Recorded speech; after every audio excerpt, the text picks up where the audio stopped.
Welcome back. It's great to have you with us on Full View now. 100 nations or more have entered the final week of talks around climate change.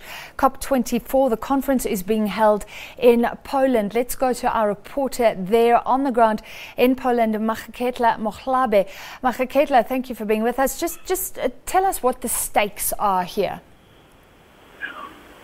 Good evening, Francis and viewers at home. So from this 24th round of talks, we expect bold climate policies to be taken, and this will be crucial in the next 12 years to avoid the worst impacts of food and water scarcity, climate-related poverty, forest fires, eradication of species, and rising sea level. So bringing South Africa in the picture here, we already know how much damage Western Cape's Nyasa, for example, was badly affected, among other areas. Drought, on the other hand, hit some parts of the country in recent months, not forgetting the current heat wave.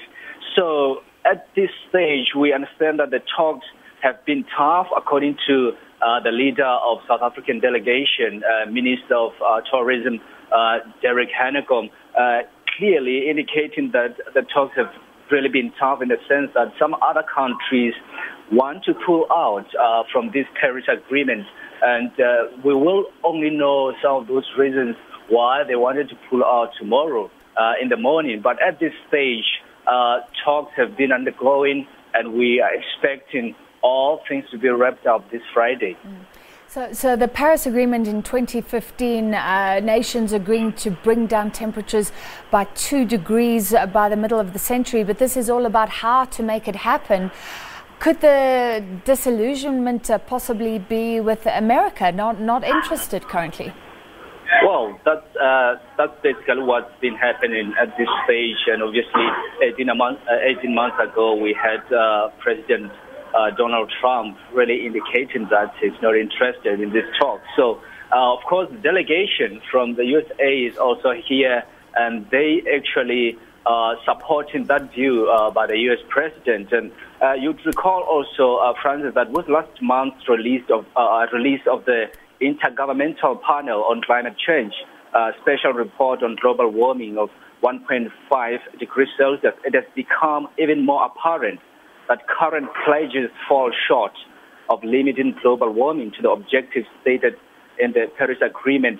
So you'd also recall that the Paris Agreement was reached by 195 nations at the 21st Conference of the Parties to the United Nations Framework Convention on Climate Change in December 2015. So it included the aim of strengthening the global response to the threat of climate change by holding the increase in the global average temperature to well below 2 degrees Celsius, as you have already mentioned. So again, parties must assess the collective progress towards achieving the purpose of the agreement and to inform further individual actions that need to be taken. And we also understand that wealthier nations or countries must also support those that need financial assistance to meet their targets and to fast-track these Paris Agreement goals.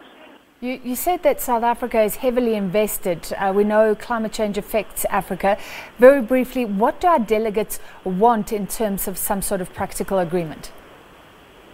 Well, you'd know that Finance Minister introduced a carbon tax bill about 2 weeks ago, if I'm not mistaken. And the South African delegation, led by Tourism Minister Derek Hanekom, also showing confidence in saying that Minister Tito Mboweni is moved to actually introduce this tax bill on carbon industries. It's just one of commitments shown by South Africa in trying to show, in terms of adhering to the rules that govern the 2015 Paris Agreement.